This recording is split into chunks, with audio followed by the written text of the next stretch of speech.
नमस्कार प्यारे विद्यार्थियों, कक्षा 12 की लेक्चर सीरीज में आपका फिर से स्वागत। हमने बहुत फिर वैद्युतिकी के लिए और आज का ये जो लेक्चर है अंतिम लेक्चर है। इसके बाद पहला जो चैप्टर है वो खत्म हो जाएगा।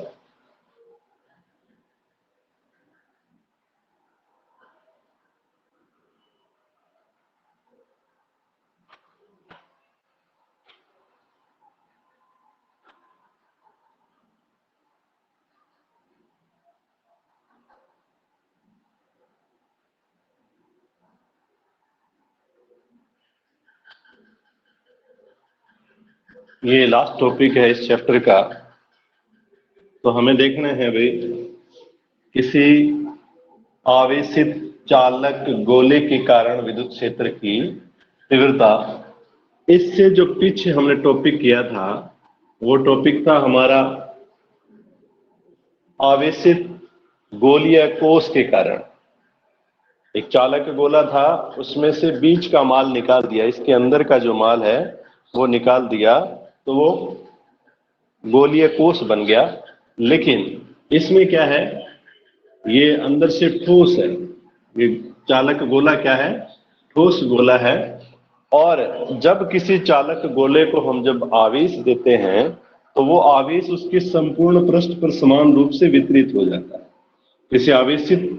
किसी चालक गोले को जब आवेशित किया जाता है तो संपूर्ण आवेश उस गोले के संपूर्ण पृष्ठ पर फैल जाता है। ये कैसे होता है इसके बारे में थोड़ा सा अपने चर्चा कर लेते हैं। ये कोई चालक छड़ है और इसके अंदर क्या होते हैं, परमाणु होते हैं। और जब इस किसी भी चालक को विद्युत क्षेत्र के अंदर रखा जाता है तो इसके अंदर उपस्थित जो परमाणु हैं द्विध्रुव के भांति व्यवहार करना प्रारंभ कर देते हैं। द्विध्रुव के भांति व्यवहार करना प्रारंभ कर देते हैं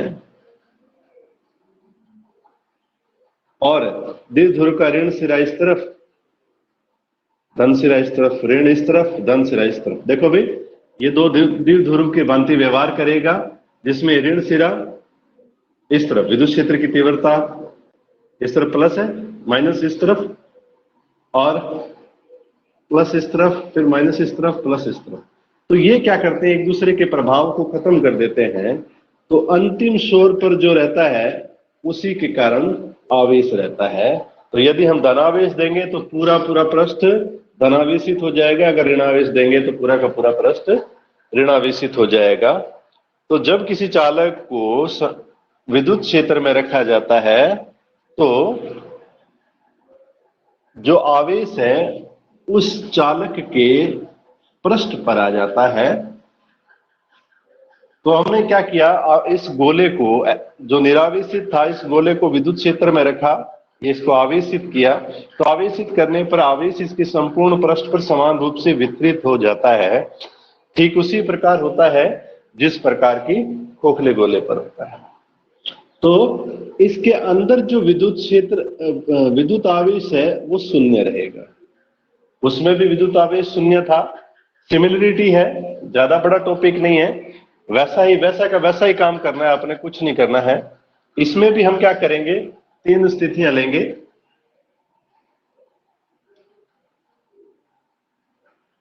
तो हमने क्या करना है, माना कोई स्मॉल कैपिटल आर त्रिज्या का गोला है जिसका केंद्र O है और ये Q आवेश से आवेशित है, Q आवेश से आवेशित है और ये आवेश इस गोले के संपूर्ण पृष्ठ पे समान रूप से वितरित है।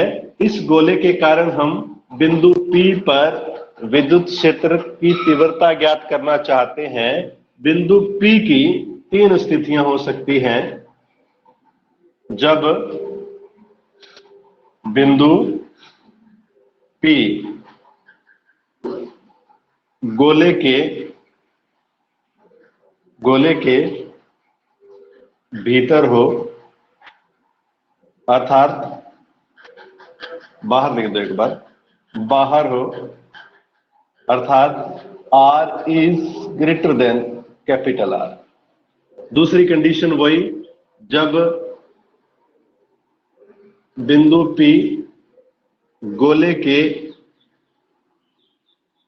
गोले की सतह पर स्थित हो।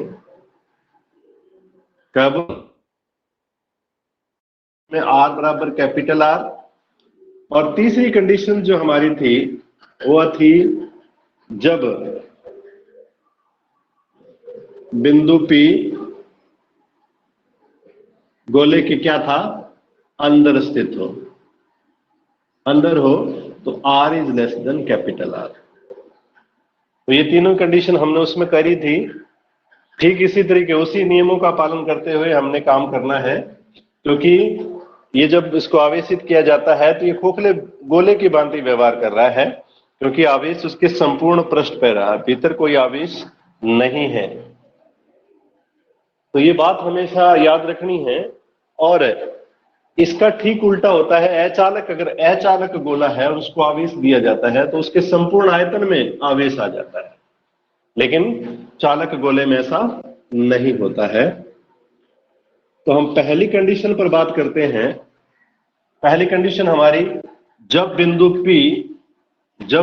P गोले के बाहर स्थित हो। क्या मतलब है कि हमने यहां पे एक डायग्राम बनाना है और ये जो बिंदु है इस गोले के बाहर स्थित है और ये इसका केंद्र बिंदु है और इन दोनों बिंदुओं को मिला देते हैं और ये जो दूरी है ये स्मॉल r, ये इसकी त्रिज्या है r।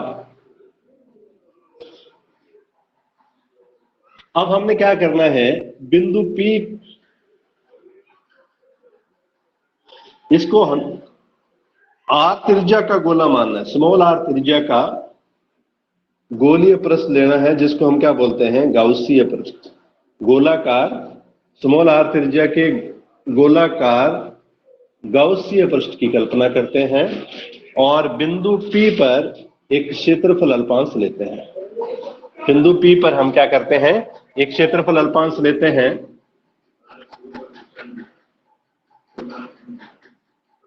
हमने क्षेत्रफल अल्पांश लिया। इस बिंदु पर विद्युत क्षेत्र की तीव्रता की जो दिशा है वो इस दिशा में रहेगी।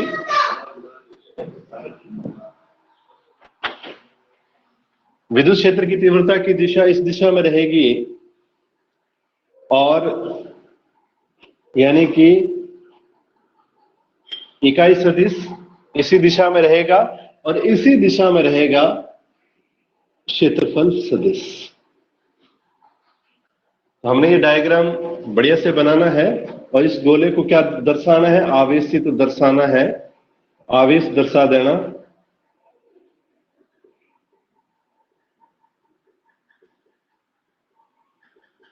यह आवेशित गोला है।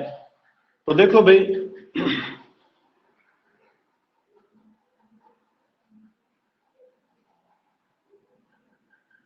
ये हमने आवेशित गोला लिया है। तो अल्पांश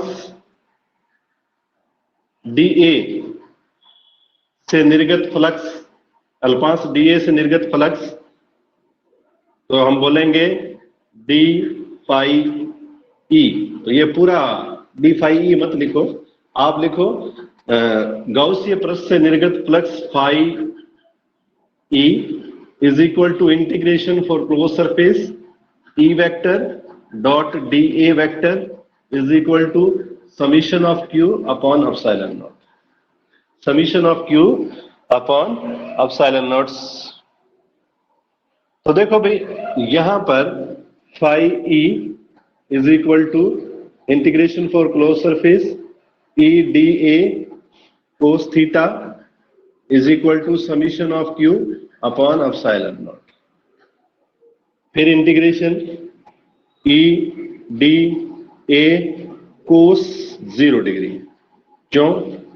क्योंकि कारण लिखना पड़ेगा।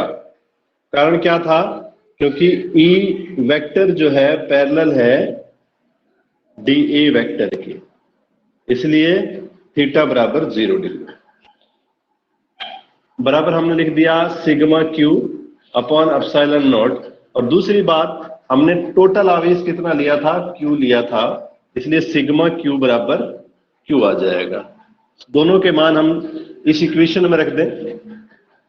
तो integration for close surface EDA कोस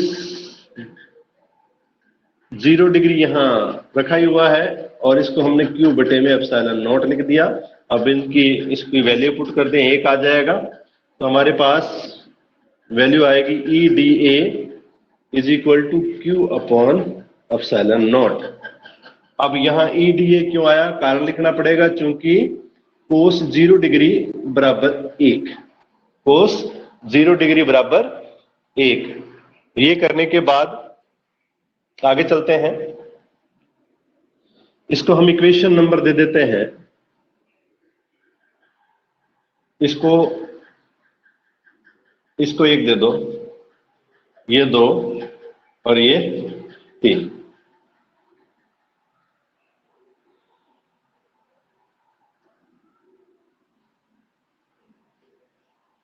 फिर वही काम, इसमें देखो भाई इस पर आवेश नियत है, तो इसके कारण विद्युत क्षेत्र की जो तीव्रता है वो नियत रहेगी, उसको हम बाहर लिखेंगे E integration for close surface SDA is equal to Q upon epsilon not.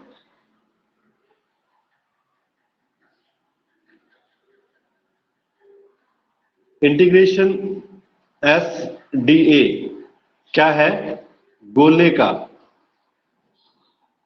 का संपूर्ण पृष्ठीय क्षेत्रफल।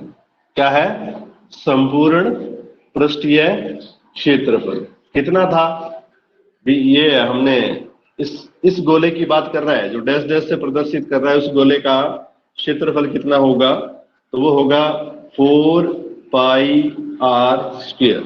अर्थात हम ये लिख सकते हैं integration SDA is equal to 4πr²। इसको हम इक्वेशन नंबर क्या दे दिया था, इक्वेशन नंबर हमने इसको 4 दे दिया मान लेते हैं, और इसको हम इक्वेशन नंबर 5 दे देते हैं। समीकरण 5 से समाकलन फॉर क्लोज सरफेस DA का मान समीकरण 4 में रखने पर, तो यहां पे लिख दो समीकरण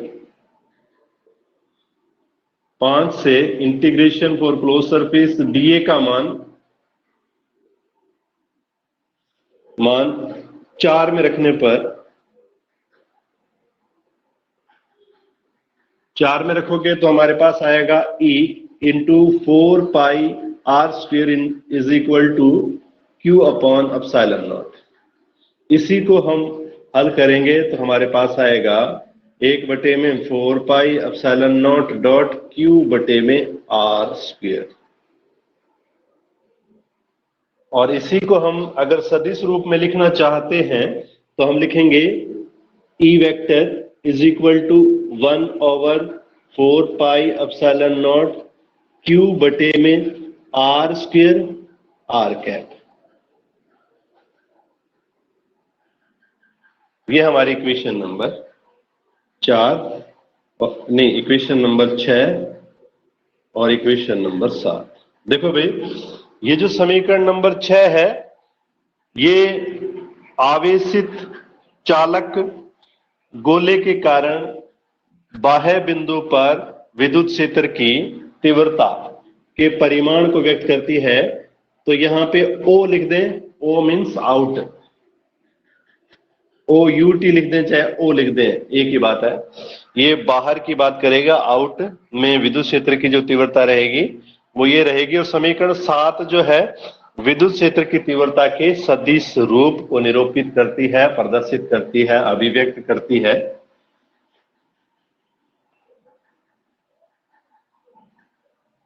चलो भाई,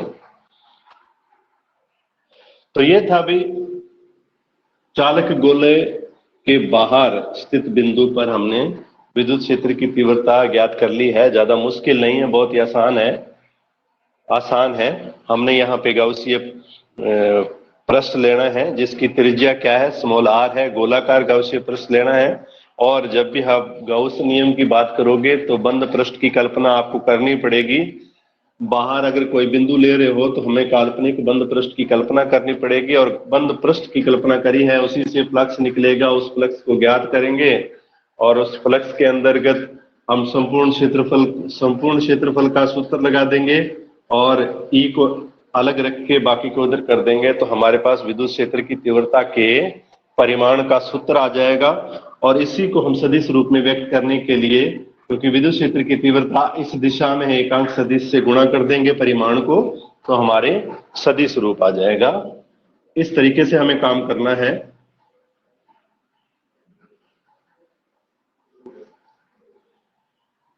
अब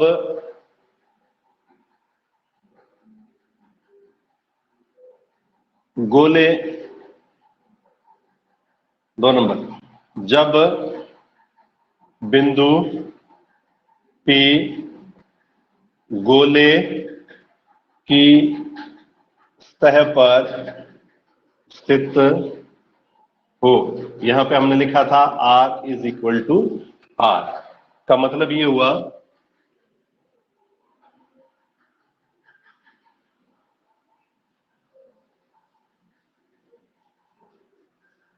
हुआ भाई, यहां पर ये हमारा आवेशित गोला है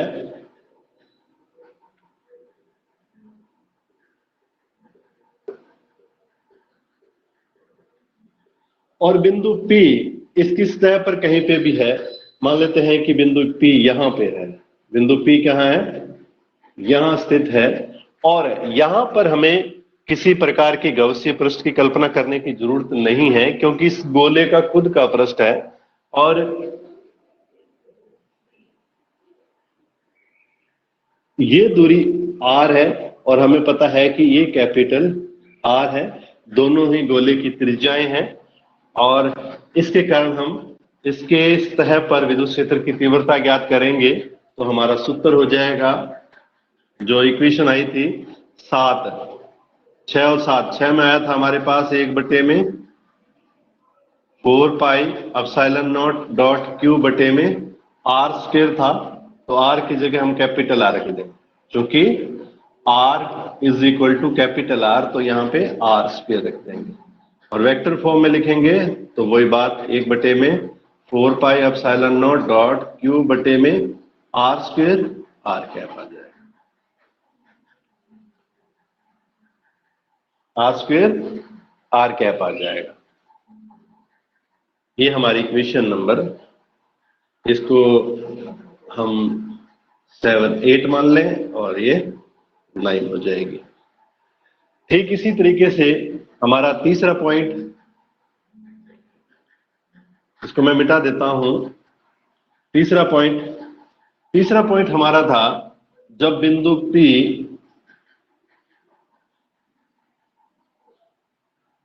गोले के भीतर स्थित हो या अंदर स्थित हो, इस कंडीशन में क्या हो जाएगा, ये बिंदु यहां स्थित है, मैं गोला लगा देता हूं, यहां पे ये बिंदु स्थित है और इस बिंदु को हमने इस केंद्र से मिला दिया, ये दूरी स्मॉल r है, तो क्या ये स्मॉल r कैपिटल R से छोटी है ना, तो हम लिखेंगे small r less than capital R, यानी कि स्मॉल r छोटा है कैपिटल R से। तो इस कंडीशन में हमारी कंडीशन तो ये रहेगी, लेकिन हमने प्रारंभ में जब बात करी थी कि अंदर जो आवेश है Q 0 है, तो हम लिखेंगे, पहले इसकी कल्पना करेंगे, गाउसीय पृष्ठ की कल्पना करेंगे, स्मॉल r त्रिज्या की गाउसीय पृष्ठ की कल्पना करते हैं और लिखते हैं, इस गाउसीय पृष्ठ से निर्गत कुल flux integration for close surface E vector dot dA vector is equal to summation of Q upon epsilon not, ये हमारा सूत्र है और हमें पता है sigma Q is equal to 0। तो इसी से हम सिग्मा Q का वैल्यू रखेंगे, E vector dot dA vector is equal to 0, और इसी से हमारे पास आ जाएगा integration dA is equal to 0 और E into 4 pi R square 0, E is equal to 0 आ जाएगा। अर्थात इस स्थिति में हमारे गोले, ये जो चालक आवेशित गोला है, इसके अंदर जो विद्युत क्षेत्र की जो तीव्रता है वो हमें शून्य प्राप्त होती है, 0 प्राप्त होती है। तो ये था भाई आज का लास्ट एंड फाइनल टॉपिक। इस पे आधारित एक ग्राफ है, वो ग्राफ और देख लो। हमने पिछले टॉपिक में किया था, सेम टू सेम वैसा ही बनाना है, आपने कुछ नहीं करना है। पिछले टॉपिक में जो ग्राफ बनाया था हमने ऐसा बनाया था भाई,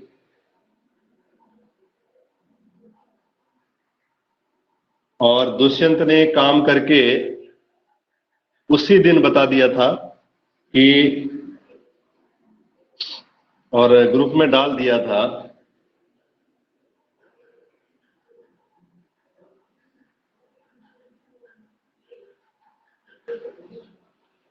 तो यहाँ पे E व्युत्क्रमानुपाती आर स्क्वायर, यहाँ पे E 0, और यहाँ पर ये जो बिंदु है नोक पॉइंट, ये E को सतह को व्यक्त करते हैं। तो E की वैल्यू जो है वो अधिकतम रहेगी यहाँ पर, ये E व्युत्क्रमानुपाती आर स्क्वायर। तो इसी टॉपिक के साथ आज का अपना जो स्थिर वैद्युत का पूरा चैप्टर, पहला चैप्टर जो है खत्म हो गया है। हम नेक्स्ट टॉपिक को कल, हो सकता है आज शाम की क्लास हो सकता है कल सुबह कर दें। तो कल सुबह की क्लास में हम पढ़ेंगे दूसरा चैप्टर, और उसको आप थोड़ा सा देख के आना, पढ़ के आना। आप पढ़ के आते हो तो दिक्कत नहीं आती। नया टॉपिक होगा, नए बिंदु होंगे, उसके बारे में हम चर्चा करेंगे। बहुत बहुत धन्यवाद।